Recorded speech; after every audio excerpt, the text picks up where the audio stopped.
الحمدللہ رب العالمین والصلاة والسلام علی سید المرسلین اما بعد فاعوذ باللہ من الشیطان الرجیم بسم اللہ الرحمن الرحیم۔ آج الحمدللہ ثم الحمدللہ 24ویں اور 25ویں پارے کا خلاصہ پیش کیا جائے گا۔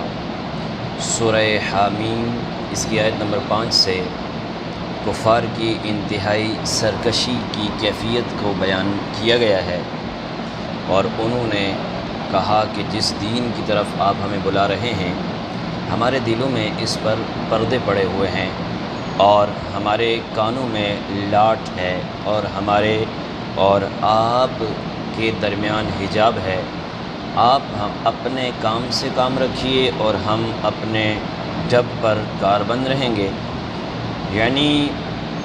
وہ کسی بھی طور پر قبول حق کے لیے تیار نہیں تھے۔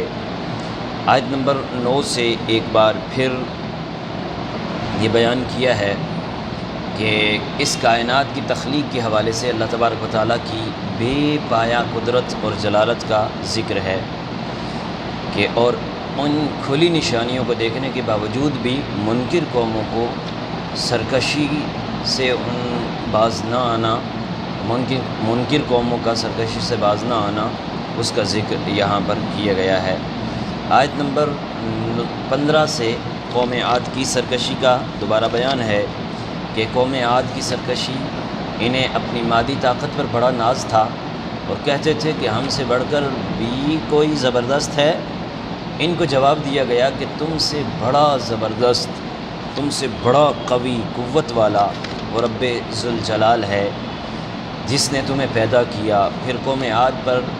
جو منحوس دن ہیں، ان کا خوفناک آواز والی آندھی چلنا اور ان کا نام و نشان مٹا دیا جانا۔ قوم سمود کا بھی انجام برا ہوا۔ آیت نمبر 19 میں یہ بیان ہوا کہ قیامت کے دن اللہ کے دشمنوں کو جمع کر کے جہنم کی طرف لے جایا جائے گا، تو جب وہ جہنم تک پہنچیں گے تو ان کی آنکھیں، ان کے کان اور جلدیں ان کے خلاف سلطانی گواہ بن جائیں گی۔ کفار اپنی جلدوں سے کہیں گے تم نے ہمارے خلاف گواہی کیوں دی ہے؟ ان کے اعضاء جواب دیں گے کہ ہمیں اسی اللہ نے قوت گویائی عطا فرمائی جس نے ہر چیز کو بولنا سکھایا، اور اسی نے تم کو پہلی بار پیدا کیا اور اسی کی جانب لوٹائے جاؤ گے۔ آیت نمبر 30 سے یہ بیان کیا کہ ایمان پر ثابت قدم رہنے والے اہل ایمان کی روح جب اس دنیا سے پرواز کرے گی تو اس کے استقبال کے لیے فرشتے نازل ہوں گے اور کہیں گے کہ تم نے کسی آنے والے بات کا خوف مت کرنا اور نہ کسی گزشتہ بات کا رنج و ملال کرنا، اس جنت کی بشارت سنو جس کا تم سے وعدہ کیا گیا تھا۔ پھر انہیں بتایا جائے گا کہ اللہ غفور الرحیم نے ان کے لیے جنت میں ضیافت کا اہتمام فرمایا ہے، اور وہاں وہ جس نعمت کی بھی خواہش کریں گے تو انہیں دستیاب ہوگی۔ آیت نمبر 24 سے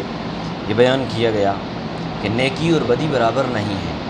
دوسروں کی بدی کا جواب نیکی سے دو، اس کے نتیجے میں تمہارے مخالف، تمہارے سرگرم جو دشمن ہیں وہ پرجوش دوست بن جائیں گے، وہ تمہارے گہرے دوست بن جائیں گے۔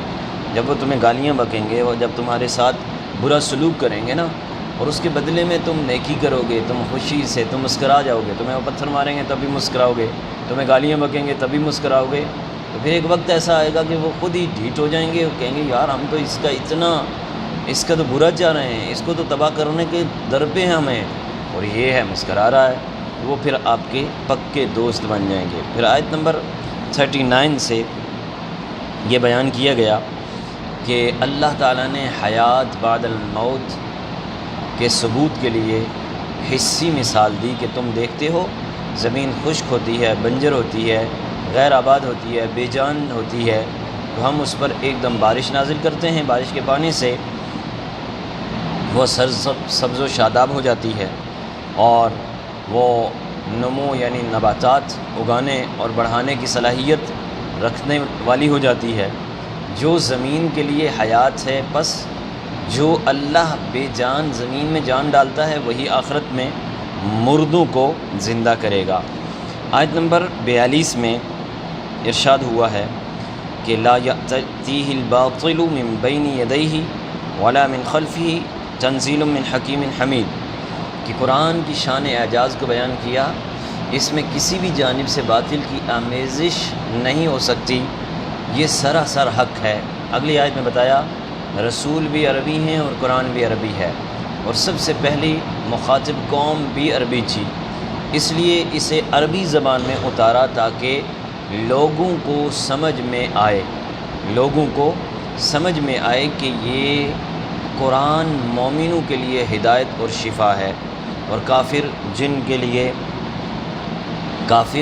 جن کے حق میں ہدایت مقدر نہیں ہے تو ان کے کان قبول حق کے لیے بند ہو جاتے ہیں، ان کی آنکھیں اندھی ہو جاتی ہیں۔ آخری آیت میں فرمایا کہ ہر شخص کو اس کے نیک عمل کی جزا ملے گی اور برے عمل کی سزا بھی ملے گی، اور تمہارا رب اپنے بندوں پر ظلم نہیں کرتا۔ یہ من عمل صالحا فلنفسی ومن اساء فعلیہا وما ربک بظلام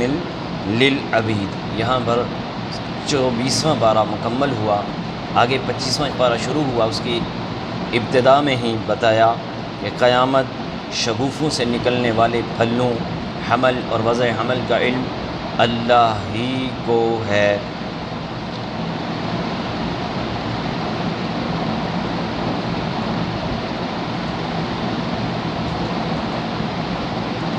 پھر فرمایا کہ انسان کی فطری خود غرضی اس آیت مبارکہ میں بیان ہوئی، اور 49 میں بیان کیا کہ انسان اپنی بلائی کی دعا مانگتے ہوئے تو کبھی نہیں تھکتا، اور اگر اسے کبھی کوئی شر پہنچ جائے تو مایوس اور نا امید ہو جاتا ہے، اسے نا امید نہیں ہونا چاہیے۔ پھر آیت نمبر 51 میں فرمایا جب ہم انسان پر کوئی انعامات بھیجتے ہیں نا، انعام کرتے ہیں، تو وہ منہ پھیر لیتا ہے اور پہلو تہی کرتا ہے، اور پھر کیا ہوتا ہے ہم سے دور ہو جاتا ہے، اور جب اس پر مصیبت آتی ہے تو لمبی چوڑی دعائیں کرنے والا ہو جاتا ہے، یعنی اللہ کی ذات سے وہ خود غرضی اور ذاتی منفعت پر مبنی تعلق تو قائم رکھتا ہے مگر اس کے احکام کو فراموش کر دیتا ہے۔ مزید بتایا کہ انسان کو تکلیف پہنچنے کے بعد اللہ کوئی رحمت عطا کرے تو وہ اسے انعام الہی سمجھنے کے بجائے اپنا استحقاق سمجھنے لگتا ہے اور قیامت کا انکار کرنے لگتا ہے، اور یہ کہتا ہے کہ اگر قیامت آ بھی گئی تو وہاں بھی مجھے یہ سب نعمتیں ملیں گی، سب نعمتیں حاصل ہوں گی۔ اللہ تعالیٰ فرماتا ہے کہ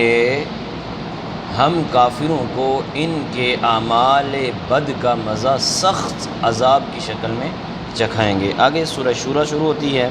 یہ سورہ مبارکہ ترتیب مصحف کے اعتبار سے 42ویں نمبر پہ ہے، اور نزول کے اعتبار سے 62 نمبر ہے، 62 53 آیات ہیں اس میں، اور 5 رکوع ہیں۔ اس سورہ کے شروع میں ایک بار پھر اللہ تبارک و تعالیٰ کی قدرت کو بیان کیا اور قیامت کا منظر بیان کرتے ہوئے فرمایا عن قریب آسمان اس کی حیت، اس کی ہیبت اور اس کے جلال سے پھٹ جائے گا، اور آسمانوں کی شکست اور اوپر سے نیچے کی طرف ہوگی، اور فرشتے اس کی حمد کے ساتھ تسبیح پڑھتے وہ رہتے ہیں اور زمین والوں کے لیے مغفرت طلب کرتے ہیں۔ سنو بے شک اللہ ہی بہت بخشنے والا، بے حد رحم فرمانے والا ہے۔ اسی کی آیت نمبر 8 میں ارشاد ہوتا ہے کہ وَلَوْ شَاءَ اللَّهُ لَجَعَلَكُمْ أُمَّةً وَاحِدَةً وَلَكِنْ يُدْخِلُ مَن يَشَاءُ فِي رَحْمَتِهِ وَالظَّالِمُونَ مَا لَهُم مِّن وَلِيٍّ وَلَا نَصِيرٍ۔ اس آیت مبارکہ میں بتایا سب لوگوں کی جبری اطاعت اللہ کی مشیت ہوتی تو وہ سب لوگ ایک دین پر ہوتے، ایک دین پر کاربند رہتے، ایک دین پر اسے کاربند فرما دیتا، لیکن جزا اور سزا کا مدار اختیاری اطاعت پر ہے، اور جو کوئی اختیار سے اطاعت کرے وہی رحمت کے حقدار ہوں گے۔ آیت نمبر 13 سے بتایا نوح علیہ السلام اور ان کے بعد آنے والے تمام انبیاء کرام کی شریعتوں میں دین ایک ہی اساس کے طور پر شامل رہا، اور آپ کے لیے بھی اسی دین کو مشروع مقرر کیا، اور دین میں تفرقہ کی گنجائش نہیں ہے، لہٰذا آپ اسے دین کی طرف دعوت دیں، اسی دین کی طرف دعوت دیں اور ثابت قدم رہیں اور منکرین دین کی خواہشات کی پیروی نہ کریں۔ آیت نمبر 19 میں بیان کیا گیا ہے کہ اللہ لطیف بعبادہ یرزق من یشاء وہو القوی العزیز، کہ آخرت کی جزا کے طلبگار ہیں، ان کے لیے آخرت کی نعمتوں میں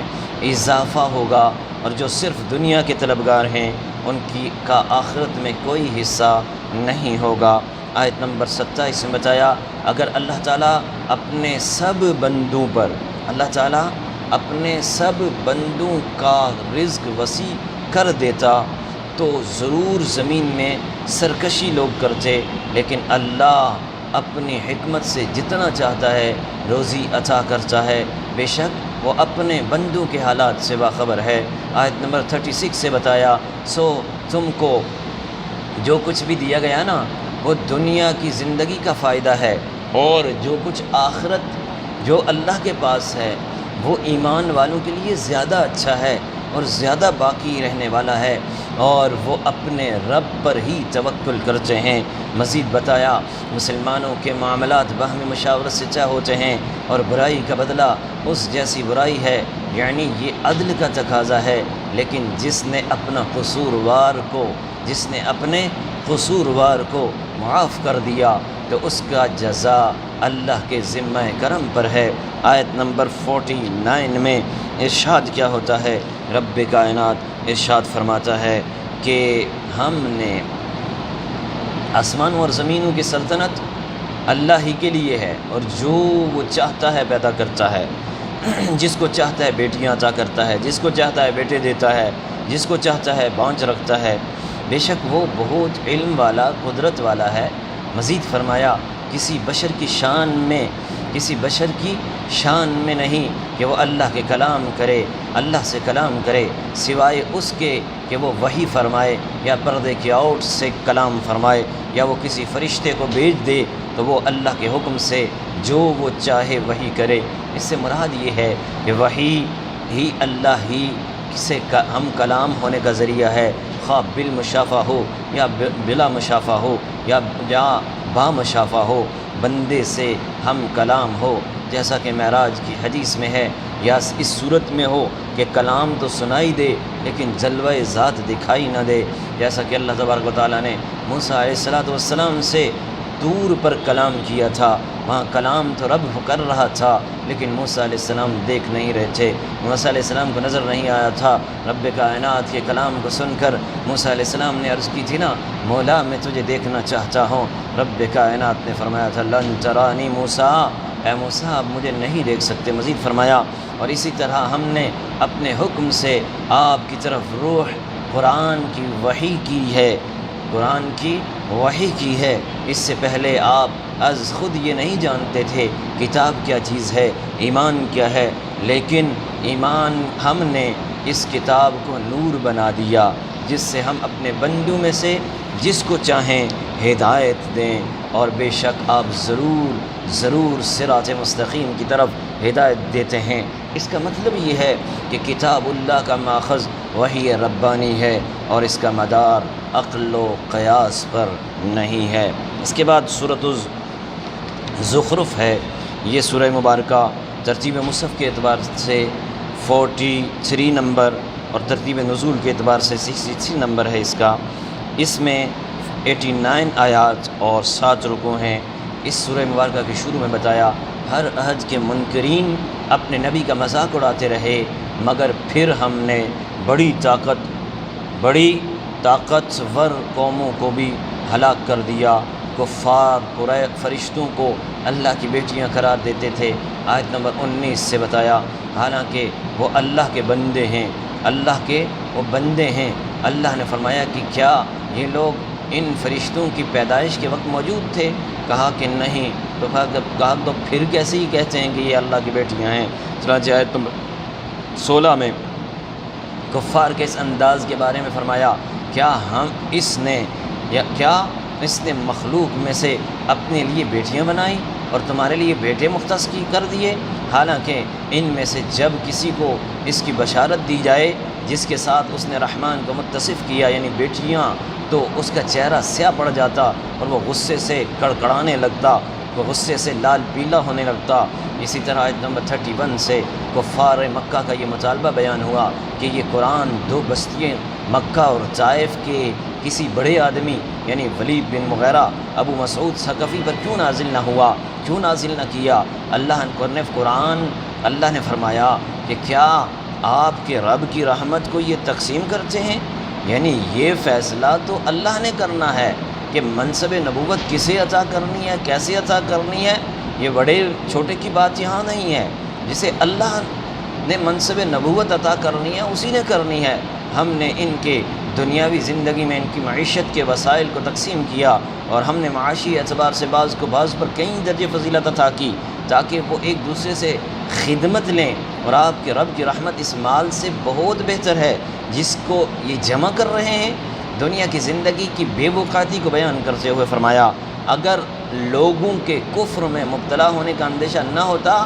تو ہم ان کے لیے گھروں کی چھتیں، سیڑھیاں، دروازے، مسندیں چاندی کے بنا دیتے، اور چاندی ہی کیا سونے کی بھی بنا دیتے، اور یہ سب دنیا کے سامان زیست ہے، اور آپ کے رب کے پاس آخرت کی نعمتیں صرف اور صرف متقین کے لیے ہیں۔ مزید فرمایا جو رحمان کی یاد سے غافل ہو کر اندھا ہو جاتا ہے اس پر ہم شیطان کو مسلط کر دیتے ہیں تو وہی اس کا ساتھی ہوتا ہے۔ آیت نمبر 67 سے بتایا کہ دنیا میں جو منکرین ایک دوسرے کے دوستی کا دم بھرتے ہیں نا، وہ ایک دوسرے کے دشمن بن جائیں گے، یعنی ایک دوسرے کے خلاف سلطانی گواہ بن جائیں گے۔ لیکن اہل تقویٰ ایسے نہیں ہوں گے، بلکہ اہل تقویٰ دوستی کا رشتہ قیامت میں جاری اور ساری رہے گا، بلکہ اور مضبوط ہو جائے گا۔ انہیں بشارت دی جائے گی کہ اب تم ہر قسم کے خوف، رنج، الم سے آزاد ہو، اپنی بیویوں کے ساتھ ہنسی خوشی جنت میں داخل ہو جاؤ۔ یہ ان متقین کے لیے ہے جو پارسا یہاں ہوں گے، جو متقی یہاں ہوں گے، جو جنت کے طلبگار یہاں اللہ کے خوف سے وقت گزارنے والے ہوں گے، تو انہیں وہاں بھی وہی بیویاں ملیں گی اور ان کے ساتھ جنتی حوریں بھی ملیں گی۔ ان کے لیے من پسند اور نگاہوں کو لبھانے والی اور جو مشروبات ہیں یہ ان کو سونے کے برتنوں میں چلیں گی، اور ان سے کہا جائے گا یہی وہ جنت ہے جس کا تمہیں وارث بنایا گیا ہے۔ اس کے بعد سورۃ الدخان شروع ہوتی ہے۔ سورہ دخان یہ 25ویں پارے میں اس کا ترتیب مصحف کے اعتبار سے 44 نمبر اور ترتیب نزول کے اعتبار سے 64 نمبر ہے۔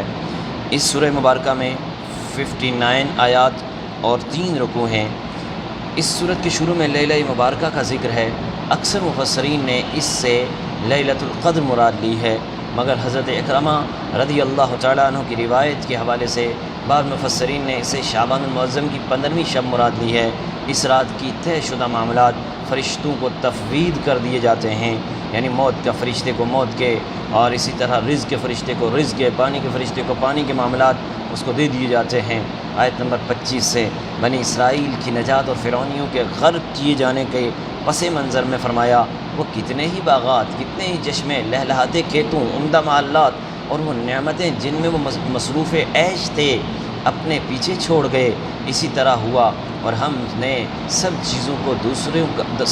کو دوسروں کو اس کا وارث بنا دیا، سب چیزوں کا دوسروں کا وارث بنا کر سو ان کی بربادی پر نہ آسمان رویا، نہ زمین روئی، نہ ہی انہیں مہلت دی گئی۔ اس میں ان سب لوگوں کے لیے درس عبرت ہے جو دنیا کی ناپائیدار عیش و عشرت میں ہی اپنا مقصود کائنات سمجھتے ہیں، اپنا مقصود حیات سمجھتے ہیں اور اسی کو مقصود حیات بنا لیتے ہیں۔ پھر ایک دن منظر یوں ہوتا ہے سب ٹھاٹھ پڑا رہ جائے گا جب لاد چلے گا پنجارا۔ اس صورت کے آخر میں بتایا گیا کہ کفار اور مشرکین کی غذا جہنم میں زقوم تھوڑ کا درخت ہوگا۔ ان شجرۃ الزقوم طعام الاثیم کالمہل یغلی فی البطون کغلی الحمیم خذوہ فاعتلوہ إلى سواء الجحيم ثم صبوا فوق رأسه من عذاب الحميم ذق إنك أنت العزيز الكريم إن هذا ما كنتم تمترون۔ یہاں سے بیان کیا گیا کہ ان کو جو زقوم ہے پتھوڑ کا درخت ہے وہ غذا ہوگا، جو پگھلے ہوئے تانبے کی طرح پیٹوں میں جوش مارے گا، جیسے کھولتا ہوا پانی جوش مارتا ہے۔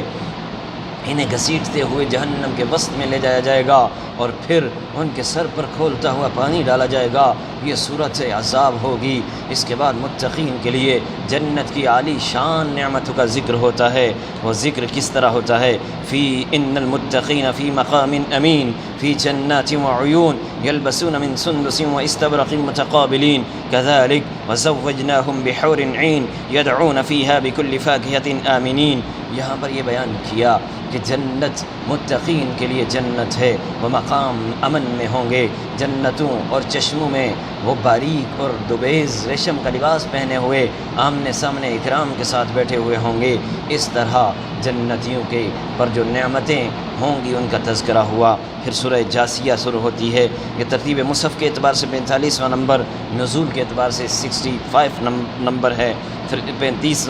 اس کی 37 آیات ہیں، 4 رکوع ہیں۔ اس صورت کے شروع میں اللہ تعالیٰ کی قدرت اور جلالت کی نشانیوں کا ذکر،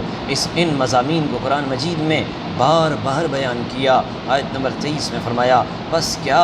آپ نے اس شخص کو دیکھا جس نے اپنی خواہش کو اپنا معبود بنا لیا اور اللہ نے اس کو علم کے باوجود گمراہ کر دیا اور اس کے کان اور اس کے دل پر مہر لگا دی اور اس کی آنکھ پر پردہ ڈال دیا، بس اللہ کے بعد